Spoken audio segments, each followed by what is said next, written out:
Car your internet school চ্যানেলে তোমাদের সকলকে স্বাগত। তো আজকে আমরা ক্লাস 8 এর রায়ান মার্টিন কোশ্চেন ব্যাংক অনুসারে মডেল সেট 18 এর প্রশ্নগুলোর সমাধান করব। তো দেরি না করে চলো ভিডিওটা শুরু করা যাক। তো প্রথমে বলেছে 1 a is equal to B এর 40% হলে B is equal to A এর শতকরা কত? টু বি এর 40% তাহলে a is equal to B into 40/100 বা সেখান লিখতে পারি a is equal to B into 2/5 বা সেখান লিখতে পারি b is equal to a into 5/2 বা সেখান লিখতে পারি b is equal to a into 2.5 বা সেখান লিখতে পারি b বাই a ইন্টু 100% বা সেখান লিখতে পারি a into 2.5 divide by a into 100%। এখানে b এর জায়গায় a ইন্টু 2.5 এই মানটা বসালাম। সেখান লিখতে পারি হচ্ছে 25 ডিভাইড বাই 10 ইন্টু 100% বা সেখান লিখতে পারি হচ্ছে 250%। তাহলে অতএব b is equal to a এর শতকরা হচ্ছে 250। এটা হয়ে গেল আমার অ্যান্সার। তারপর 215 টাকার 10% ইজ ইকুয়াল টু কত টাকা? 215 টাকার 10% ইজ ইকুয়াল টু লিখতে পারি 215 ইন্টু 10/100। ক্যালকুলেশন করলাম, সেখান থেকে পেলাম হচ্ছে 43/2 দিয়ে 43কে ভাগ করে পাচ্ছি হচ্ছে 21.5। তার মানে সেখান থেকে লিখতে পারি হচ্ছে 215 টাকার 10% হচ্ছে 21.5 টাকা। তাই লিখলাম 215 টাকার 10% ইজ ইকুয়াল টু 21.5 টাকা। এটা হয়ে গেল আমার অ্যান্সার। 3 বলেছে a cube minus B cube এর একটি উৎপাদক a মাইনাস বি হলে অপর উৎপাদকটি কত হবে? Cube minus B cube is equal to আমরা কি লিখতে পারি a minus B into A square plus A B plus B square. তাহলে একটা উৎপাদক বলে দিচ্ছে a মাইনাস বি, তাহলে অপর উৎপাদকটা হবে হচ্ছে এ square plus A B plus B square. এটা হয়ে গেল আমার অ্যান্সার। পর 4 এক্স ও ওয়াই এর গসাগু 1 হলে লসাগু কত? হবে হচ্ছে এক্স ওয়াই। 5 কোনো ত্রিভুজের দুটি কোণের সমষ্টি তৃতীয় কোণের সমান হলে ত্রিভুজটি অপশান এ সমবাহু, অপশান বি সমকোণী, অপশান সি স্থূলকোণী, অপশান এটা ডি হবে, ঠিক আছে, অপশান ডি সূক্ষ্মকোণী। সঠিক উত্তরটি নির্বাচন করো। তাহলে সঠিক অপশানটা হবে হচ্ছে অপশান বি সমকোণী। তারপর 6 ত্রিভুজ এবিসি এর AB is equal to AC কোণ BAC is equal to 80 degree হলে কোণ এবিসি ইজ ইকুয়াল টু কত? প্রশ্নানুসারে আমি ছবিটা অঙ্কন করলাম, বা সেখান থেকে লিখতে পারি কোণ BAC is equal to 80 degree এবং AB is equal to AC. তাহলে সুতরাং কোণ এবিসি ইজ ইকুয়াল টু কোণ এসিবি। তাহলে ত্রিভুজ এবিসিতে কোণ এবিসি প্লাস কোণ এসিবি প্লাস কোণ BAC is equal to 180 degree, বা কোণ এবিসি প্লাস কোণ ABC plus 80 degree is equal to 180 degree, যেহেতু কোণ এসিবি ইজ ইকুয়াল টু কোণ এবিসি, বা 2 কোণ ABC is equal to 180 degree minus 80 degree, বা সেখান থেকে লিখতে হয় 2 কোণ ABC is equal to 180 degree minus 80 degree, বা 2 কোণ ABC is equal two 100 degree, বা কোণ এবিসি ইজ ইকুয়াল টু কোণ এসিবি। তাহলে অতএব কোণ এবিসি ইজ ইকুয়াল টু হচ্ছে 50 ডিগ্রি। এটা হয়ে গেল আমার অ্যান্সার। বলেছে উৎপাদকে বিশ্লেষণ করো। দুয়েরটা বলেছে হচ্ছে a into a plus b into x square minus b square x minus a into A minus b. কোটা লিখে নিলাম, বা সেখান থেকে লিখতে পারি a into a plus b into x square minus into A square minus square minus b square into x minus a into A minus b, বা সেখান থেকে লিখতে পারি a into a plus b into x square minus square x plus a square minus b square into x minus a into A minus b, সেখান থেকে লিখতে পারি a x into a plus b into x minus a plus a minus B into a plus b into x minus a, বা সেখান থেকে লিখতে পারি is equal to দিয়ে a plus b into x minus a into a x plus a minus b, বা সেখান থেকে লিখতে পারি a x plus b x minus a into a x plus a minus b. হয়ে গেল আমার answer. পর 3 বলেছে x to the power 4 minus 7x square plus 12। ওটা লিখে নিলাম, বা সেখান থেকে লিখতে পারি x to the power 4 minus 4 plus 3 into x square plus 12, বা সেখান থেকে লিখতে পারি x to the power 4 minus 4x square minus 3x square plus 12, বা সেখান থেকে লিখতে পারি এক্স স্কোয়ার কমন নিয়ে x square minus 4 minus 3 common নিয়ে এক্স স্কোয়ার মাইনাস 4, বা সেখান থেকে লিখতে পারি x square minus 4 into x square minus 3, বা সেখান থেকে লিখতে পারি হচ্ছে এক্স স্কোয়ার মাইনাস 2 এর whole square into x square minus 3, বা সেখান থেকে লিখতে পারি হচ্ছে X plus 2 into x minus 2 into x square minus 3। এটা হয়ে গেল আমার অ্যান্সার। নিয়ে বলেছে সরল করো 2 square B divide by 3 B square C into C to the power 4 divide by 3 A cube divided by B C cube divide by 9 A square. অঙ্কটা লিখে নিলাম বা সেখান থেকে লিখতে পারি 2 a square B divide by 3 B square C into C to the power 4 divide by 3 a cube into 9 a square divide by 4 B C cube. ভাগটা গুণ করলে নিচেরটা ওপরে আর ওপরেরটা নিচে চলে আসে। এখান থেকে আমি ক্যালকুলেশন করলাম, তাহলে সেখান থেকে পাচ্ছি হচ্ছে a divide by 2 B square. এটা হয়ে গেল আমার অ্যান্সার। পরে বলেছে গসাগু নির্ণয় করো x to the power 4 plus x square y square plus y to the power 4 comma x cube y plus y to the power 4 comma x to the power 4 minus x y cube. সংখ্যামালাটা আমি লিখে নিলাম বা সেখান থেকে লিখতে পারি x square plus 2 into x square into y square plus Y square minus x square y square বা সেখান থেকে লিখতে পারি x square plus Y square whole square minus x y whole square বা সেখান থেকে লিখতে পারি x square plus x Y plus Y square into x square plus Y square minus x y. সংখ্যামালাটা আমি লিখে নিলাম বা সেখান থেকে লিখতে পারি y into x cube plus y cube বা সেখান থেকে লিখতে পারি y into x plus y into x square minus x Y plus Y square. তারপরে সংখ্যামালাটা আমি লিখে নিলাম X to the power 4 minus x Y এর কিউব বা সেখান থেকে লিখতে পারি X into x cube minus Y cube বা সেখান থেকে লিখতে পারি হচ্ছে X into x minus Y into x square plus x Y plus Y square. তাহলে অতএব নির্ণয় গসাগু 1, কারণ কোনোটার সঙ্গে কোনোটার মিল নেই, সেই জন্য নির্ণয় গসাগু আমার 1 হবে। 4 অথবা বলেছে a cube minus 4 A square plus 4 A comma a square plus a minus 6 comma a cube minus 8। সংখ্যামালাটা আমি লিখে নিলাম এ কিউব মাইনাস 4 স্কোয়ার প্লাস 4 এ বা সেখান থেকে লিখতে পারি এ কমন নিয়ে এ স্কোয়ার মাইনাস 4 এ প্লাস 4 বা সেখান থেকে লিখতে পারি এ ইন্টু এ এর হোল স্কোয়ার মাইনাস 2 ইন্টু এ ইন্টু 2 প্লাস 2 এর হোল স্কোয়ার বা সেখান থেকে লিখতে পারি এ ইন্টু এ মাইনাস 2 এর হোল স্কোয়ার বা সেখান থেকে লিখতে পারি a into A minus 2 into A minus 2। তারপরে সংখ্যামালাটা আমি লিখে নিলাম বা সেখান থেকে লিখতে পারি a square plus 3 A minus 2 A minus 6 বা সেখান থেকে লিখতে পারি হচ্ছে এ কমন নিয়ে এ প্লাস 3 মাইনাস 2 কমন নিয়ে এ প্লাস 3 বা সেখান থেকে লিখতে পারি হচ্ছে এ প্লাস 3 ইন্টু এ মাইনাস 2। তারপরে সংখ্যামালাটা আমি লিখে নিলাম বা সেখান থেকে লিখতে পারি এ এর হোল কিউব মাইনাস 2 এর হোল কিউব বা সেখান থেকে লিখতে পারি এ মাইনাস 2 ইন্টু এ স্কোয়ার প্লাস 2 এ প্লাস 2 এর হোল স্কোয়ার বা সেখান থেকে লিখতে পারি এ মাইনাস 2 ইন্টু এ স্কোয়ার প্লাস 2 এ প্লাস 4। গসাগু হচ্ছে দেখবে যে তিনটেতেই কমন আছে হচ্ছে এ মাইনাস 2, তাহলে আমার এ মাইনাস 2 এটা হবে আমার অ্যান্সার। তারপর 5 বলেছে লসাগু নির্ণয় করো এ স্কোয়ার প্লাস 2 এর whole square comma 2a cube plus 3a square minus 2a comma 2a to the power 4 minus 3a to the power cube minus 4a square. সংখ্যামালাটা আমি লিখে নিলাম বা সেখান থেকে লিখতে পারি a square into a plus 2 এর হোল স্কোয়ার বা সেখান থেকে লিখতে পারি a into a plus 2 into a plus 2। তারপরে সংখ্যামালাটা আমি লিখে নিলাম, তাহলে সেখান থেকে লিখতে পারি হচ্ছে এ কমন নিয়ে 2a এর whole square plus 3a minus 2 বা সেখান থেকে লিখতে পারি এ কমন নিয়ে 2a এর স্কোয়ার প্লাস 4a মাইনাস এ মাইনাস 2 বা সেখান থেকে লিখতে পারি a into 2a into a plus 2 minus 1 into a plus 2 বা সেখান থেকে লিখতে পারি হচ্ছে a into a plus 2 into 2a minus 1। তারপরে সংখ্যামালাটা আমি লিখে নিলাম বা সেখান থেকে লিখতে পারি হচ্ছে ইজিক্যাল টু দিয়ে এ স্কোয়ার কমন নিয়ে 2a square minus 3a minus 14 বা সেখান থেকে লিখতে পারি হচ্ছে স্কোয়ার কমন নিয়ে 2a square minus 7a plus 4a minus 14 বা সেখান থেকে লিখতে পারি হচ্ছে ইজিক্যাল টু দিয়ে square into a into 2a minus 7 plus 2 into 2a minus 7 লিখতে পারি হচ্ছে ইজিক্যাল টু দিয়ে square into 2a minus 7 into a plus 2 is equal to দিয়ে লিখতে পারি square into 2a minus 7 into a plus 2 বা সেখান থেকে লিখতে পারি হচ্ছে ইজিক্যাল টু দিয়ে a into 2a minus 7 into a plus 2। তাহলে অতএব নির্ণয় লসাগু দেখবে তিনটেতেই কমন আছে হচ্ছে এ ইন্টু এ প্লাস 2, এটা আগে লিখে নিলাম। তারপর বাকি যেগুলো পড়েছিল সেগুলো লিখলাম এ into 2a minus 1 into 2a minus 7 into a plus 2। এবার এটাকে একটু সাজিয়ে লিখে নিলাম স্কোয়ার ইন্টু a প্লাস 2 এর whole square into 2a minus 1 into 2a minus 7, এটা হয়ে গেল আমার অ্যান্সার। তারপর 5 অথবায় বলেছে a cube minus 4a square plus 4a comma a square plus a minus 6 comma a cube minus 8। সংখ্যামালাটা আমি লিখে নিলাম বা সেখান থেকে লিখতে পারি এ কমন নিয়ে স্কোয়ার মাইনাস 4a প্লাস 4 বা সেখান থেকে লিখতে পারি এ কমন নিয়ে এ এর হোল স্কোয়ার মাইনাস 2 ইন্টু এ ইন্টু 2 প্লাস 2 এর হোল স্কোয়ার বা সেখান থেকে লিখতে পারি এ ইন্টু এ মাইনাস 2 এর হোল স্কোয়ার বা সেখান থেকে লিখতে পারি a into A minus 2 into A minus 2। তারপরে সংখ্যামালাটা আমি লিখে নিলাম বা সেখান থেকে লিখতে পারি a square plus 3a minus 2a minus 6 বা সেখান থেকে লিখতে পারি এ কমন নিয়ে এ প্লাস 3 মাইনাস 2 কমন নিয়ে এ প্লাস 3 বা সেখান থেকে লিখতে পারি হচ্ছে এ মাইনাস 2 ইন্টু এ প্লাস 3। তারপরে সংখ্যামালাটা আমি লিখে নিলাম এ কিউব মাইনাস 8 বা সেখান থেকে লিখতে পারি এ এর হোল কিউব মাইনাস 2 এর হোল কিউব বা সেখান থেকে লিখতে পারি এ মাইনাস 2 ইন্টু এ স্কোয়ার প্লাস 2a প্লাস 2 এর হোল স্কোয়ার বা সেখান থেকে লিখতে পারি এ মাইনাস 2 ইন্টু এ স্কোয়ার প্লাস 2a প্লাস 4।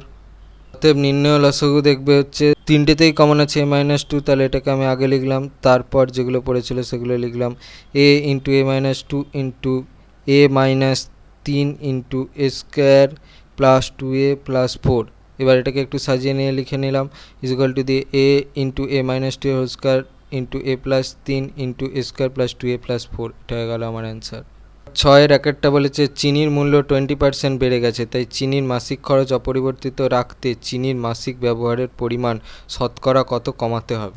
পূর্বে 100 টাকায় 100 একক চিনি পাওয়া যেত, চিনির মূল্য 25% বেড়ে যাওয়ায় এখন 120 টাকায় 100 একক চিনি পাওয়া যায়, অর্থাৎ 120 টাকায় পাওয়া যায় 100 একক চিনি, 1 টাকায় পাওয়া যায় 100/120 একক চিনি, আর 100 টাকায় পাওয়া যায় 100 × 100/120 একক চিনি। ক্যালকুলেশন করলাম, তাহলে সেখান থেকে পেলাম হচ্ছে 250/3 একক চিনি। তাহলে চিনির মাসিক ব্যবহার কমাতে হবে হচ্ছে 100 - 250/3 একক, তাহলে সেখান থেকে পাচ্ছি হচ্ছে 300 - 250/3 একক চিনি, বা সেখান থেকে পাচ্ছি হচ্ছে 50/3 একক চিনি, বা সেখান থেকে লিখতে পারি হচ্ছে 16.23 একক। তাহলে অতএব চিনির মাসিক ব্যবহার 16.23% কমাতে হবে। এটা হয়ে গেল আমার অ্যান্সার।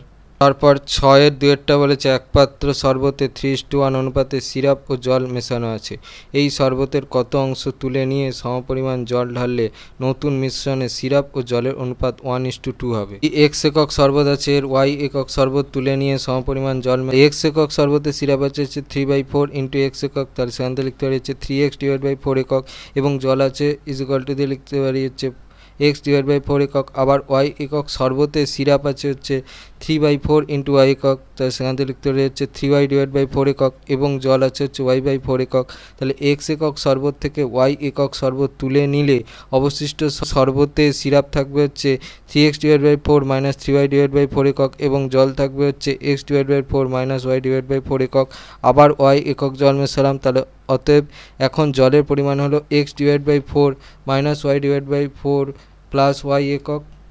অনুসারে লিখতে পারি 3x/4 - 3y/4 whole divide by x/4 - y/4 plus y is equal to 1/2, আর সেখান থেকে লিখতে পারি 2 × 3x/4 - 3y/4 is equal to x/4 - y/4 plus y, বা সেখান থেকে লিখতে পারি 6x/4 - 6y/4 is equal to x - y plus 4y/4, বা সেখান থেকে লিখতে পারি 6x - 6y/4 is equal to x - y plus 4y/4, বা সেখান থেকে লিখতে পারি হচ্ছে 6x - x is equal two 4y plus y plus 6y, বা সেখান থেকে লিখতে পারি হচ্ছে 5x is equal two 9y, বা সেখান থেকে লিখতে পারি হচ্ছে 9y ইজ x, বা সেখান থেকে লিখতে পারি y is equal two 5x/9। তাহলে অতএব মোট শরবতের 5/9 অংশ তুলে নিয়ে সমপরিমাণ জল ঢাললে সিরাপ ও জলের অনুপাত 1:2 হবে। এটা হয়ে গেল আমার অ্যান্সার। তারপর 6 বলেছে একটি যন্ত্রচালিত তাঁতের ক্ষমতা একটি হস্তচালিত তাঁতের ক্ষমতা 2.1/4 গুণ। 16টি যন্ত্রচালিত তাঁত 15 দিনে 2700 মিটার দৈর্ঘ্যের কাপড় তৈরি করতে পারে।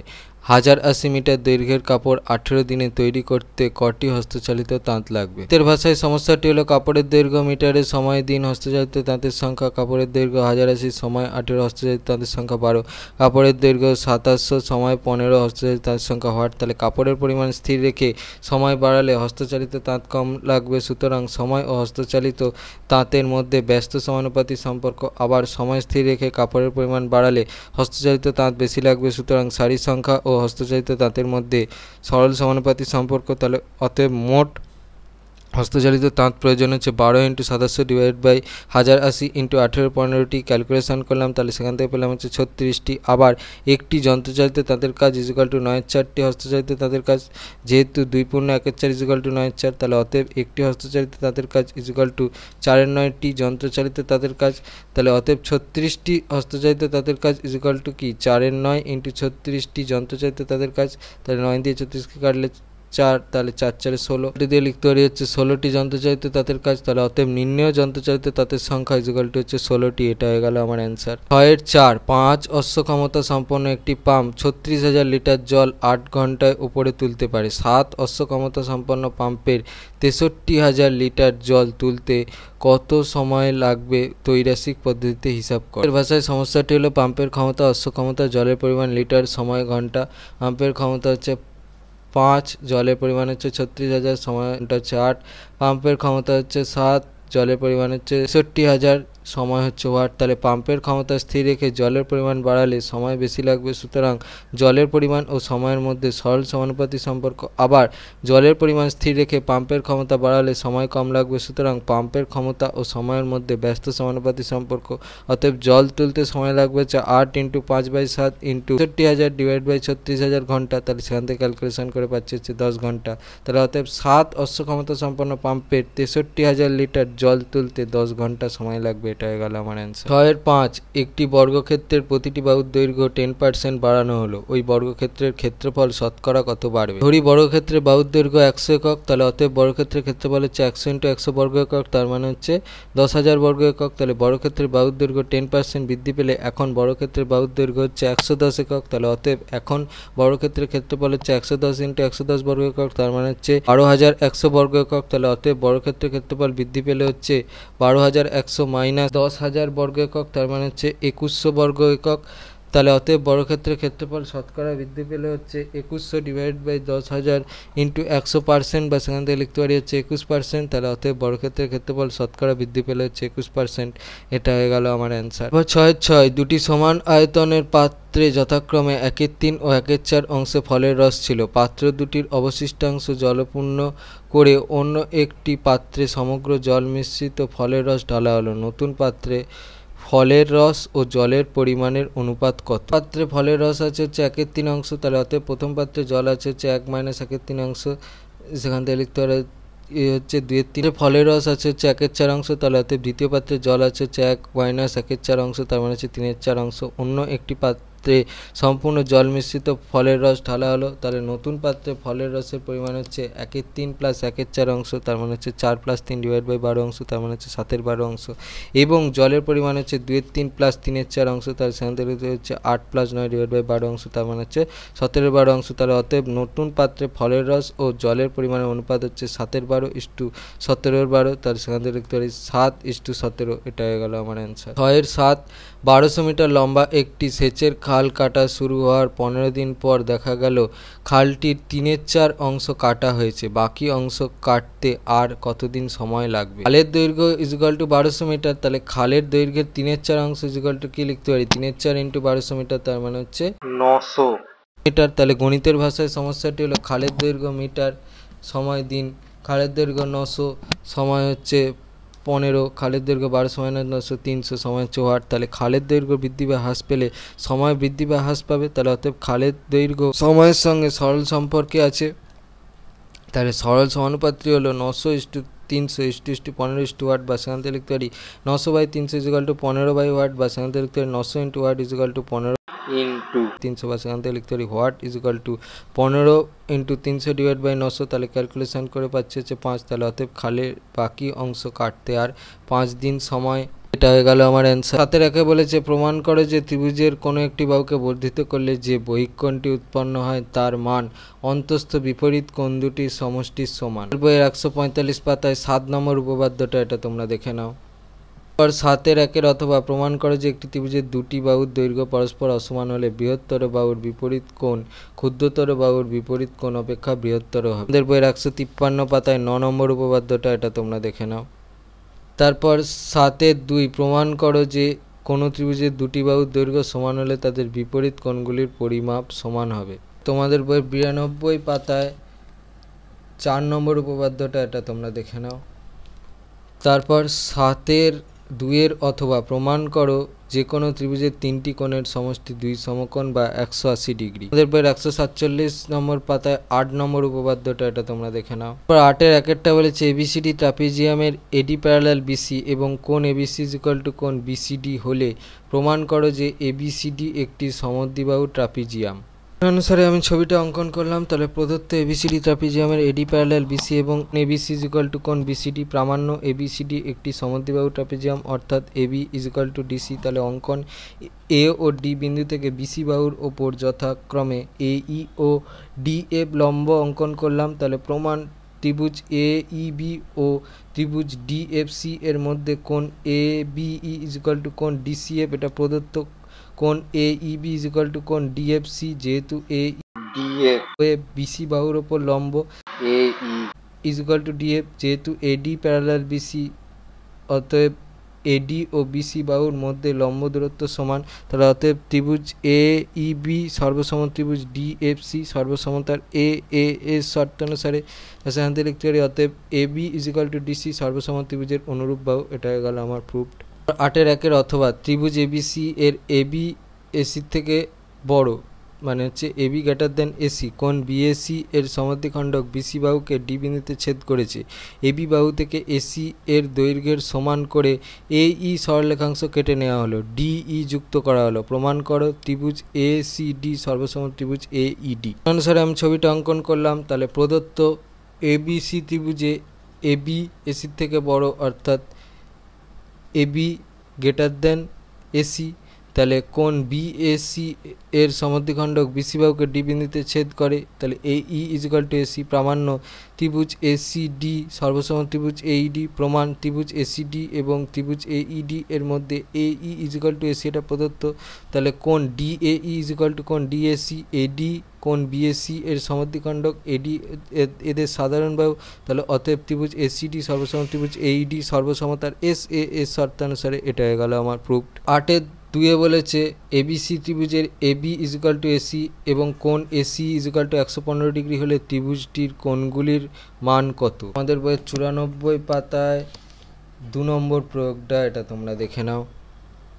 8-এর 2-এর অথবা বলেছে প্রমাণ করো সমবাহু ত্রিভুজের প্রতিটি কোণের পরিমাপ 60 ডিগ্রি। প্রশ্ন অনুসারে আমি ছবিটা অঙ্কন করলাম। তাহলে প্রদত্ত এবিসি বাহু ত্রিভুজের AB is equal to BC is equal to C A প্রামাণ্য কোণ এবিসি ইজিক্যাল টু কোণ এসিবি ইজিক্যাল টু কোণ বিএসি ইজিক্যাল টু 60 ডিগ্রি। প্রমাণ ত্রিভুজ এবিসি এর এবি ইজিক্যাল টু এসি, তাহলে অতএব কোণ এবিসি ইজিক্যাল টু কোণ এসিবি, এটাকে 1 নম্বর দিলাম। আবার অতএব ত্রিভুজ এবিসি এর এবি ইজিক্যাল টু বিসি, তাহলে অতএব কোণ বিএসি ইজিক্যাল টু কোণ এসিবি, এটাকে 2 নম্বর দিলাম। তাহলে 1 নম্বর ও 2 নম্বর থেকে পাই কোণ এবিসি ইজিক্যাল টু কোণ এসিবি ইজিক্যাল টু কোণ বিএসি। তাহলে ত্রিভুজ এবিসি এর কোণ এবিসি প্লাস কোণ এসিবি প্লাস কোণ বিএসি ইজিক্যাল টু 180 ডিগ্রি, বা কোণ এবিসি প্লাস কোণ এবিসি প্লাস কোণ এবিসি ইজিক্যাল টু 180 ডিগ্রি, বা 3 কোণ এবিসি ইজিক্যাল টু 180 ডিগ্রি। তাহলে অতএব কোণ এবিসি ইজিক্যাল টু 60 ডিগ্রি, তাহলে কোণ এবিসি ইজিক্যাল টু কোণ এসিবি ইজিক্যাল টু কোণ বিএসি ইজিক্যাল টু 60 ডিগ্রি। এটা হয়ে গেল আমার প্রমাণিত।